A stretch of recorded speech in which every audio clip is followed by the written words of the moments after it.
Give up नहीं करना है, आगे करना है, जो होगा देखा जाएगा। It's a God plan I think. Hello GP rating aspirants, hope आप अच्छे होंगे और अच्छा कर रहे होंगे। आज हम दोबारा से यहाँ पर हैं सर और एक नए बच्चे के साथ, क्योंकि इतने सारे नूसी के हमारे सिलेक्शन जैसा है। कि आप देख सकते हैं Yes. नूसी गोवा के रिजल्ट्स 2026 हमारे पास यहाँ पर है। और आज क्योंकि आपको पता ही है जब हम सेशन करते हैं तो कोई ना कोई स्पेशल स्टूडेंट या एक या फिर दो या फिर ज़्यादा स्टूडेंट्स हमारे पास आए हुए होते हैं। तो आज हमारे पास निखिल जो कि मुंबई महाराष्ट्र से हैं, वो अपना एक्सपीरियंस शेयर करने आ रहे हैं। तो एक बार जोरदार तालियों से स्वागत किया जाए निखिल का। First of all congratulations Nikhil, congratulations. Nikhil. ठीक है निखिल, आप किस में सेलेक्ट हुए हो? सर नूसी गोवा नूसी गोवा। निखिल जो है नूसी गोवा में सेलेक्ट हुआ है। और निखिल की जो जर्नी है ना मैम, मैं आपको बताना चाहूँगा काफ़ी इंस्पायरिंग है। सारे स्टूडेंट्स को भी मैं ये बताना चाहूँगा निखिल की जर्नी काफ़ी इंस्पायरिंग रही है, काफ़ी इंस्पायरिंग रही है निखिल की जर्नी। निखिल, सबसे पहले स्टार्टिंग से शुरू करते हैं। सबसे पहले बताओ SMBD मरीन अकेडमी के बारे में कैसे पता लगा, कहाँ से पता लगा, पहले वहाँ से स्टार्ट करते हैं। पहले तो मैं स्टार्ट करना और अपने पेरेंट्स को थैंक यू बोल के अच्छा। कि उन्होंने यहाँ पे मुझे भेजा। उसके बाद मुझे कॉल आया था सेल्वी मैडम का। हाँ, शेल्वी मैम। हाँ, शेल्वी मैम शेल्वी। हमारी मार्केटिंग टीम की टेलीकॉलर मैम है, तो उनका कॉल इनके पास आया था। हाँ, तो फिर यहाँ पे आया, वहाँ मैम से सब गाइडेंस लिया, मैम ने बताया तो यहाँ पे आया। तो फिर यहाँ पे आने के बाद यहाँ पे बैठा, आयुषी मैम ने सब डिटेल में बताया। ठीक है। फिर उसके बाद फैकल्टी से मिला, सर आप भी थे वहाँ पे। फिर वहाँ से बात हुआ सर, तो फिर वहाँ पे मैंने अपना जर्नी स्टार्ट हुआ। फादर भी आए थे साथ में वो टाइम पे, तो वहाँ पे से मेरा जर्नी स्टार्ट हुआ। तो फिर यहाँ पे आने के बाद सर चेंज हो गया एकदम, मतलब डिसिप्लिन ऐसा है सर। हाँ, तो एक बार मैं बताना चाहूँगा, जब निखिल स्टार्टिंग में आए थे तो क्या हुआ था कि जब एकदम हमने बताया कि हेयर कट बिल्कुल प्रॉपर होना चाहिए, बिल्कुल प्रॉपर ड्रेसअप होना चाहिए, तो निखिल थोड़ा सा घबरा सा गया। निखिल ने बोला अरे यार इतना इतना ज़्यादा डिसिप्लिन तो मैंने आज तक कभी किया नहीं। तो निखिल, अब लगता है कि वो जब 8 महीने पुरानी बात हो चुकी है तो लगता है वो डिसिप्लिन काम आया है, ये प्रॉपर हेयर कट। अब आप देख सकते हो सिलेक्शन के बाद भी बिल्कुल प्रॉपर हेयर कट में आ रखा है। तो निखिल, कुछ सर एडवांटेज स्टार्टिंग में ऐसा लगा था हाँ। ये हेयर वेयर क्या हाँ, क्या कर रहा है? देखो, सबको ये लगता है, यहाँ पे जो बैठे हुए हैं उनको भी ये लगता है, जो देख रहे हैं उनको भी ये लगता है। लेकिन सर फिर बाद में जैसे ही मैंने चेंज किया, फिर लाइफ में जैसे जैसे डिसिप्लिन आने लग गए, तो फिर ऑटोमेटिकली मैं पर्सनली डेवलपमेंट हो गया। ऐसा चेंजेस हो गया कि घर वाले भी बोलते हैं ये कैसा हो गया, मतलब ऐसा हो गया था सर। देख सकते हो, हाँ, जो एक हाँ। चेंज टाइप का हो गया। हाँ, चेंज हो गया सर। तो फिर वहाँ से जब चेंज हुआ सर, ठीक है। तो फिर वहाँ पे मैं वहाँ पे डिसिप्लिन हुआ सर। फिर उसके बाद सीखना चालू किया सर, ये लर्निंग करना चालू किया यहाँ पे आने के बाद सर। तो बहुत कुछ सीखा है सर, इन फ्यूचर भी मुझे वो चीज़ काम आएगी सर। बहुत बढ़िया। तो निखिल के बारे में मैं एक जर्नी सबके साथ शेयर करना चाहता हूँ। निखिल ने जनवरी 26 बैच के लिए TS का फॉर्म भी भरा था और नूसी का फॉर्म भी भरा था। अनफॉर्चुनेटली इसका किसी का भी मेल नहीं आया, राइट निखिल? Yes, sir. किसी का मेल नहीं आया, लेकिन इसने हार नहीं मानी। ये मेरे पास आया भी था उसके बाद कि सर मेरा मेल नहीं आया, मैं क्या करूं। मैंने इसको बिल्कुल एक आंसर दिया था कि निखिल देखिए, अगर आपको लगता है कि आप और मेहनत कर सकते हो और अगर आप अपने आप को 6 महीने और दे सकते हो, तो मेरे कहने से एक बार 6 महीने दे के देखो। और आपके सामने लाइव एग्जाम्पल है निखिल ने 6 महीने अपने दिए, अच्छे से पढ़ाई करी। उसने बोला सर मैं जुलाई बैच के लिए तैयारी करूंगा। और मैं आपको बताना चाहूँगा, जुलाई बैच में इसका ना कि मैम TS का मेल आया, नूसी का मेल भी आया। TS का इंटरव्यू नहीं दे के आ पाया क्योंकि इसका नूसी में ऑलरेडी सिलेक्शन हो चुका था और ये फीस वगैरह जमा कर चुका था, इसीलिए TS का मेल नहीं दे, मतलब TS का इंटरव्यू नहीं दे के आ पाया। अगर ये TS का इंटरव्यू देता तो आई एम श्योर यहाँ पे 2 रिजल्ट्स लगे होते इसके, TS के भी। तो इससे हम सबको, जो यहाँ पे स्टूडेंट्स बैठे हैं जिनके मन में कंफ्यूजन रहता है कि सर हमारा एक बारी में मेल नहीं आया तो क्या होगा, तो यहाँ से मैं आपको बताना चाह रहा हूँ इंपॉर्टेंस ऑफ कंसिस्टेंसी। ये होती है कंसिस्टेंसी। आपको कितना टाइम हो गया एकेडमी में टोटल जब से आप आए थे? Sir total 8 month. 8 मंथ्स। तो आप देख सकते हैं 8 मंथ्स में इसने सिलेक्शन लिया है। तो ये नहीं है कि आप आओगे 2 महीने रहोगे, 4 महीने रहोगे, डिमोटिवेट होकर चल जाओगे। नहीं, आपकी ये जो पूरी जर्नी है, कम से कम आपको 1 साल तो डट के मेहनत करनी है। और लाइव एग्जांपल आपके पास है कि 8 मंथ्स वो रुका, 2 में उसका पहले मेल नहीं आया, वो चाहता तो डिमोटिवेट होकर घर जा सकता था, लेकिन ही चोज टू स्टे। वो यहाँ पे रुका और उसने मेहनत करी और आपके सामने रिजल्ट है। ठीक है, तो एक बार इसके लिए तालियां हो जाए कभी कभार। तो निखिल, जैसे कि सर ने बताया कि मेल नहीं आया, जब बच्चों को मेल नहीं आता तो एक बहुत निराशा का माहौल, बच्चे ऐसे हो जाते हैं कि लगता है क्लास में जाके भी इतना डिप्रेशन है, right? So they are so sad और इन ब्लूज। तुम्हें नहीं लगा? नो मैम, Honestly वो बताओ। टाइम Honestly बता दो। Honestly बताओ। मैं बताऊँ समय वो टाइम पे ऐसा लगा था हाँ। सच बताऊँ तो फिर ऊपर आया मैं, सर से बात हुआ जैसा कि बताया, फिर विकास सर से भी बात हुआ मैम, तो वहाँ पे उन्होंने समझाया मुझे अच्छे से, और मैं वो टाइम पे समझ भी गया था मैम। हाँ ठीक है, गिव अप नहीं करना है, आगे करना है, जो होगा देखा जाएगा, it's a God plan I think. तो मैम वहाँ से मैं आया और सर ने समझाया, तो फिर मैं घर पे बात किया, कन्विंस किया कि और मैं मन से यहाँ पे रुकता हूँ, और घर वाले मान भी गए मैम, और पेरेंट्स मेरे तो बहुत सपोर्टिव है मैम पहले तो। हाँ, फिर वहाँ से आया मैम, तो फिर सब कम्प्लीटली हो गया, फिर अभी जुलाई के बैच के लिए हो गया मैम। Congratulations for that. लेकिन इससे एक चीज़ सर मुझे जो सीखने को मिली कि लाइफ में गिव अप नहीं करना चाहिए। जहाँ गिव अप कर दिया वहाँ ड्रीम्स आपकी शैटर्ड होने के चांसेस है। अगर निखिल ने उस समय गिव अप कर दिया होता तो आज मैं और सर उसका सेशन शायद नहीं ले रहे होते, राइट सर? अच्छा, अब निखिल, अब थोड़ा सा अब आ जाते हैं आपके जो मेन चीज़ें जो लोग सुनना चाहते हैं। अब आप अपना नूसी का एक्सपीरियंस बताओ, पहले थोड़ा रिटर्न का बताओ, फिर उसके बाद हम आगे बात करेंगे। क्या रिटर्न का क्या एक्सपीरियंस था आपका नूसी में? जैसे हम एंटर किए नूसी गाँव में, तो वो पहले वहाँ का इंडक्शन हुआ था उनका, तो इंडक्शन में उन्होंने साफ साफ हर गाइडलाइन दिया था उनके कॉलेजेस के बारे में, या फिर इन फ्यूचर आप मर्चेंट है तो उसके क्या है क्लॉन्स एंड पॉन्स, मतलब उन्होंने बताया प्रोसेस। तो उसके बाद फिर वो उन्होंने हॉल में भेजा रिटर्न एग्ज़ाम के लिए। रिटर्न एग्ज़ाम के लिए गए, 1 आवर टाइमिंग था एग्ज़ाम का, और उसमें आए थे एग्ज़ाम में पैराग्राफ राइटिंग, जैसा कि मैम ने खुद ही यहाँ पे हमारा होता था एग्ज़ाम। तो एग्ज़ाम जैसे हमारा मेल आया, हमारे क्लास डिवाइडेबल हो गया था, ये चीज़ अच्छा लगा। और हमारे एग्ज़ाम्स में जैसे कि आपने बताया रोज़ होते थे, सुबह भी होते थे सर, और तो मैं एक बार थोड़ा सा इसमें ऐड करना चाहूँगा। ये निखिल ये एक्सप्लेन करना चाह रहा है कि जैसे नूसी गोवा में जो बच्चों का मेल आ जाता है, जैसे सपोज करिए 15 स्टूडेंट्स का मेल आ गया, तो उनकी क्लास सेपरेट कर दी जाती है। नॉर्मल रेगुलर क्लासेस तो चलती हैं, साथ ही में सेपरेट इंग्लिश की क्लासेस चलती हैं, जिसमें कि इनको डे मतलब एक दिन में 2 बार या एक दिन में 3 बार भी कभी कभार इनको पेपर करवाए जाते हैं। रेगुलर इनके मॉक इंटरव्यूज़ होते हैं, रेगुलर इनकी टेस्ट प्रैक्टिस होती है।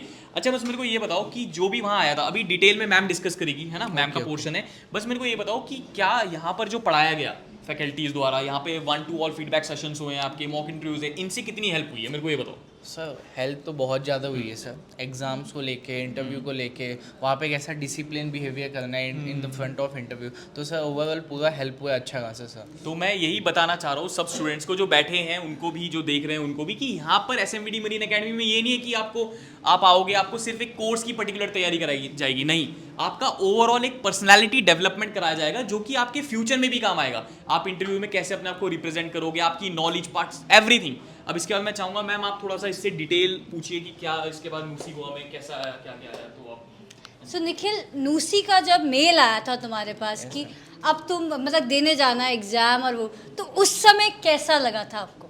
मैम जैसे ही मेल आया था मैम, तो मैं अपने पेरेंट्स को कॉल किया था, तो वहाँ पे मुझे ये मालूम था सर मैम हो जाएगा 99%। Okay. जैसे पेरेंट्स को बताया कि मेल आ गया, तो बोले फिर अभी आगे का क्या? मतलब आगे का कुछ नहीं, फीस रेडी रखो बस। तो अच्छा, इतना कॉन्फिडेंस था आपको कि आप पॉजिटिविटी और कॉन्फिडेंस इतना था निखिल के ऊपर, है ना, निखिल को अपने ऊपर।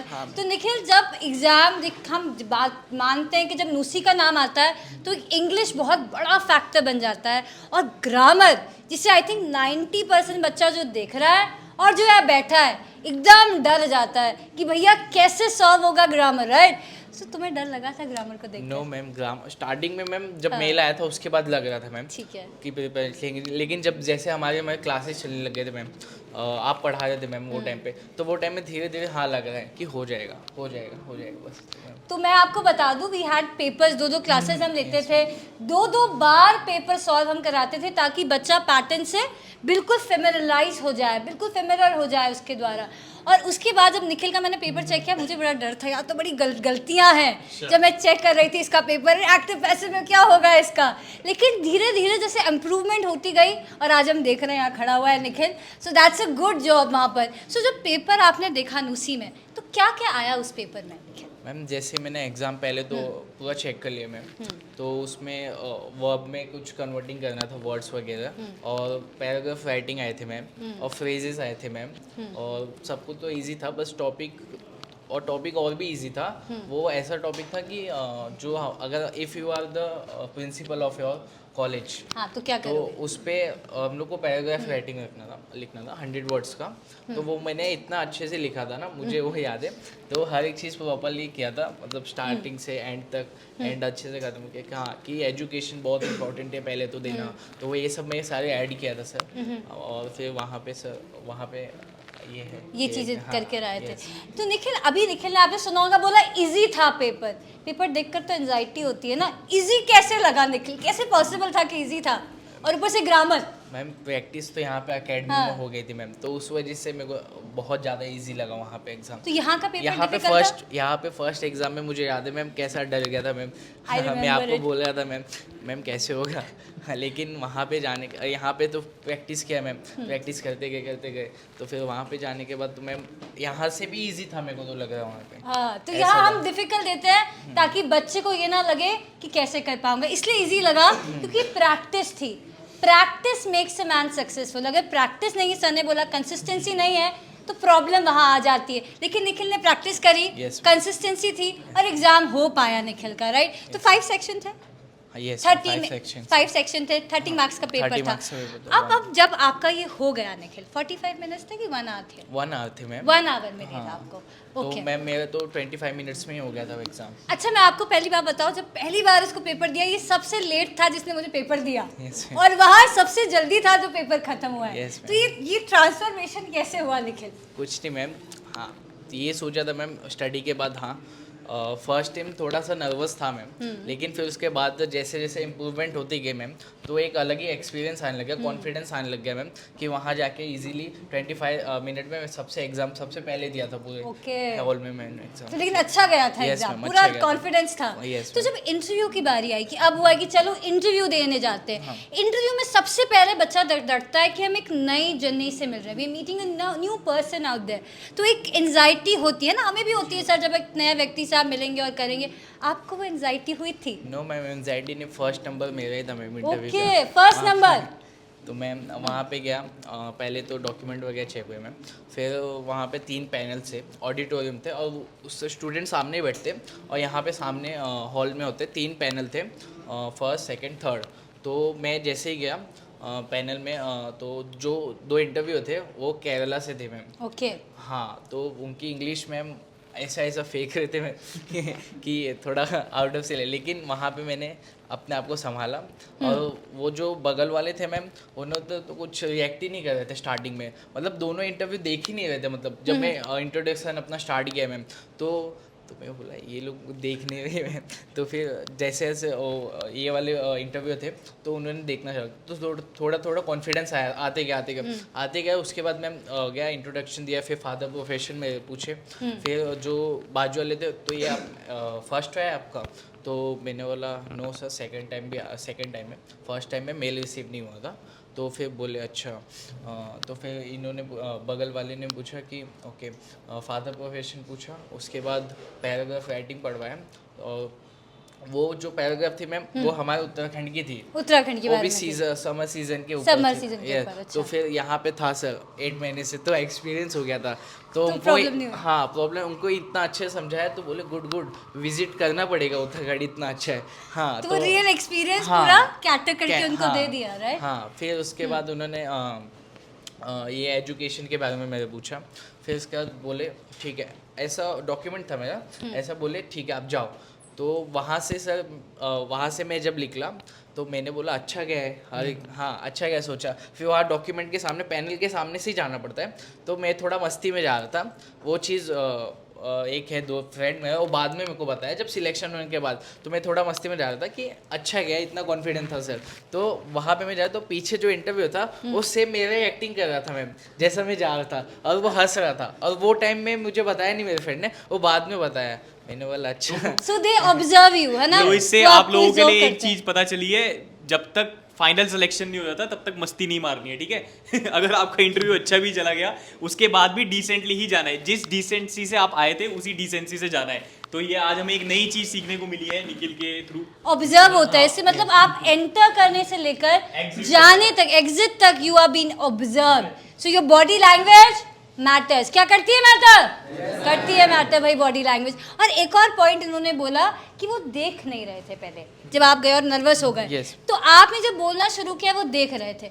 आपकी आवाज़ मैटर करती है, अगर आप उसका ध्यान खींच सकते हैं तो मतलब आप सही ट्रैक पे हैं। और इन्होंने करा वो देखने लग गए। तो जो यहाँ बैठा हुआ है और जो देख रहे हैं, आपकी आवाज़, the way you speak, the way you deliver your answers matter. और ये एसएमवीडी में सिखाया जाता है, यस मैम।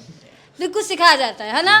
तो आपकी आंसर डिलीवरी कैसी होनी चाहिए? धीरे धीरे, कैसे? Louder, confident, clear also, right? तो आप लाउड थे, क्लियर Yes, थे, ma'am, वहाँ पे loud कॉन्फिडेंट था, थे, ma'am. Yes, ma'am. बिल्कुल कॉन्फिडेंट थे। तो निखिल अब पास हो गया, चीज़ें हो गई सारी, अब कैसा लग रहा है एक ड्रीम को अचीव कर कर? खास कर ये बताओ कि फैमिली में कैसा लग रहा है, मतलब जब फैमिली को आपने फर्स्ट ऑब्वियसली फोन आपने फैमिली को किया होगा, तो कैसा लगा, मतलब उनको थोड़ा सा एक्सपीरियंस? सर घर वाले भी एकदम प्राउड फील कर रहे हैं सर। हाँ, खुशी बहुत है सबको, मैं भी खुश हूँ कि हाँ कि इतने मंथ्स का कंसिस्टेंटी और गिव अप नहीं किया मैम।